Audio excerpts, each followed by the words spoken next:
Level 1. The Lookout. The plaza boss needs eyes everywhere. That's you. You're 15, sitting on a plastic chair outside a convenience store in Culiacan. You have a phone, a Coke, and one job. Watch the road. If you see military trucks, you text a bird. If you see black SUVs with tinted windows, you text a snake. That means rival cartel. You're paid $100 a week. Cash. No questions. The other guys don't talk to you. You're furniture. But you're learning. You see how the system works. The police drive by twice a day. They wave. They're on payroll. The real threat is the Marines. They can't be bought. One day, a convoy rolls through. You freeze. You forgot to send the warning. 30 seconds later, your phone explodes with messages. Where were you? You asleep? A man appears next to you. He doesn't yell. He just looks at you. Next time, we bury you in the desert. You don't forget again. Level 2. The Transporter. You're 18. A man approaches you at a gas station. You know how to drive? Of course you do. Good. Tomorrow, 6 a.m. Warehouse on the south side. You show up. There's a white semi-truck. The cargo area is loaded with watermelons. Hundreds of them. Underneath the watermelons, welded into the floor, are 500 kilograms of methamphetamine. Your route? Sinaloa to Tijuana. 8 hours. If you get stopped, you go into prison for 20 years. If you make it, you get 3,000. You drive. Every time you see headlights in the mirror, your stomach drops. But you make it. You park at a warehouse. Men unload the truck. One of them hands you an envelope. You've never held this much money in your life. You do it again next week. And the week after. You're making more in a month than your father made in a year before the cartel killed him for refusing to sell his land. Your work becomes routine. You stop being scared. That's when people get sloppy. That's when they get caught. Your cousin gets arrested at a checkpoint. He's 15 years in Altiplanto. Your cartel doesn't send lawyers. They just find a new driver. Level 3. The Collector. You've been driving for 2 years. No arrests. No accidents. You've proven you're reliable. Now they give you a gun and a list of addresses. You're a collector. Business owners in the plaza pay a monthly tax. It's not optional. A taco stand pays $500. A pharmacy pays $2,000. A nightclub pays $10,000. You go door to door. You collect the envelopes. Most people pay without issue. They know the rules. But there's always someone who thinks they're smart. A restaurant owner tells you he can't pay this month. Business is slow. You nod. You leave. You come back that night with 2 other guys. You smash every window. You break every table. You beat the owner unconscious in his own kitchen. The next month, he pays double. You're making $1,500 a week. You buy a used BMW. You buy your mom a new house. She doesn't ask where the money comes from. She just cries and hugs you. But you're also now a target. Rival cartels want your territory. The government wants to make examples. Every time you collect, you're exposed. Level 4. The Cell Leader. You're 25. You run a cell. 10 men. Your job is simple. Move product and protect territory. The cartel supplies you with 100 kilos of cocaine every month. You break it down. You sell it to distributors. You send the money up the chain. You keep 10%. That's $50,000 to $100,000 a month in your pocket. You're also responsible for security. If CJNJ decides to try to move into your plaza, you respond with violence. You don't wait for orders. You handle it. A rival crew kills one of your lookouts. You find where they operate. You send 6 guys with AK-47s. They walk into a bar and open fire. Then 12 people die. 5 of them were civilians. It makes the news. The government promises justice, but the governor is on payroll. Nothing happens. You're living well. You have a house with a pool. You have a girlfriend who thinks you own a construction company. You have respect. But you're also managing chaos. Your men are young and stupid. They get high on their own supply. They start fights. They attract attention. You have to discipline them. Sometimes that means a beating. Sometimes that just means a bullet. And the pressure from above is constant. The regional boss wants more money. Always more. If you don't deliver, you're replaced. And replacement is permanent. Level 5. The Regional Operator. You control a city now. Maybe it's Reynosa or Nuevo Laredo. You have 5 cell leaders reporting to you. You manage the supply, the distribution, and the violence. Your meetings are in a safe house that change every week. You arrive in armored SUVs. You have bodyguards. You carry a gold-plated pistol you've never actually fired. Your job is to think strategically.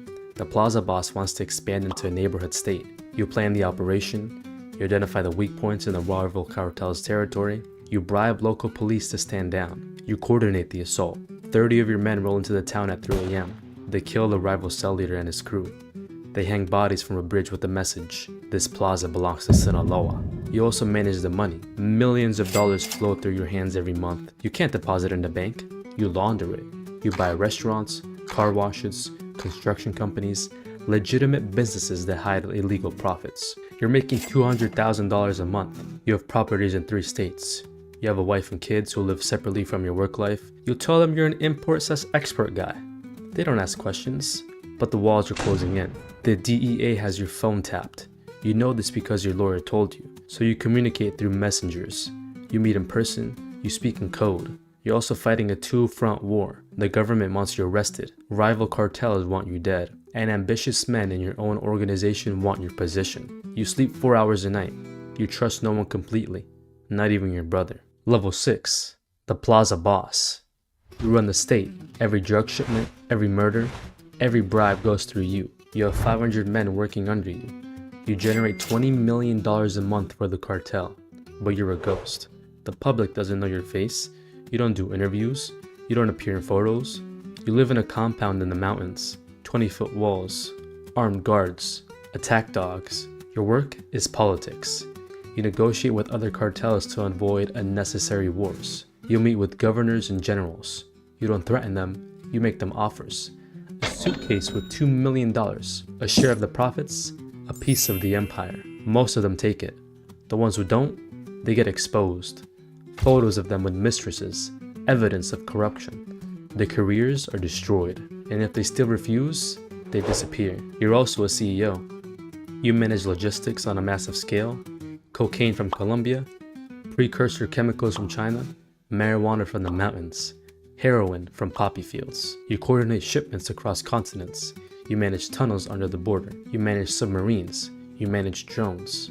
You're making $1 million a month personally, but money is just a number on a screen. You have everything you could want and nothing you actually need. You can't go to your daughter's quinceañera, that's too dangerous. You can't visit your mother's grave, snipers might be waiting. You live in a golden cage, and the paranoia is eating you alive. Your head of security might be working for the DEA. Your accountant might be skimming. Your right-hand man might be planning a coup. You execute 2 of your men based off suspicion alone. Better be safe than sorry. Level 7. The cartel leader. You built this. Maybe you inherited it from your father or your uncle. Maybe you killed your way to the top. Either way, you're the boss now. Your organization moves 100 tons of cocaine a year. You have cells in 15 countries. You have politicians in 6 states under your control. You're worth $3 billion. But your name is on every wanted list in the world. The US has 10 million bounty on you. The Mexican government has special forces hunting you. You move between safe houses every 3 days. You communicate through encrypted messages that are destroyed after being read. You've had plastic surgery twice. Your own children don't even recognize you. You meet with the leaders of other cartels. You divide Mexico not like a business deal. You get Sinaloa and Sonora. They get Tamaulipas and Veracruz. Everyone makes money. Everyone stays alive, but it never lasts. Someone always gets greedy. War breaks out. Hundreds die. Towns become battlefields. And you can't stop. If you try to retire, your own people will kill you. You know too much. You're too dangerous to be left alive. You're the most powerful criminal in the Western Hemisphere. You're also the most hunted man on Earth. Level 8. Supermax. They got you. Maybe it was a raid, maybe it was a betrayal, but you're in the cell of ADX Florence, Colorado. 23 hours a day in isolation, concrete walls, steel door, no windows. You'll die here. There's no escape, no bribe works, no army can break you out. El Chapo tried twice. He's in the cell next to yours now. You had billions. You had an empire. Now you have 4 concrete walls and the rest of your life to think about every person you killed to get there. Level 9. The successor. But the cartel doesn't die with you. Your nephew takes over, or your son, or your lieutenant. Someone always steps up. The drugs keep flowing. The money keeps moving. The bodies keep piling up. The cycle never ends. You were the king. Now you're a legend. A cautionary tale. A ghost story that parents tell their kids. This is what happens when you get too greedy, when you think you're untouchable. But there's always another kid in Culiacan, sitting outside a convenience store, watching the road, waiting for his chance. This is the cartel, not a gang, a business. A $1 billion empire built on blood and corruption, and it's still running.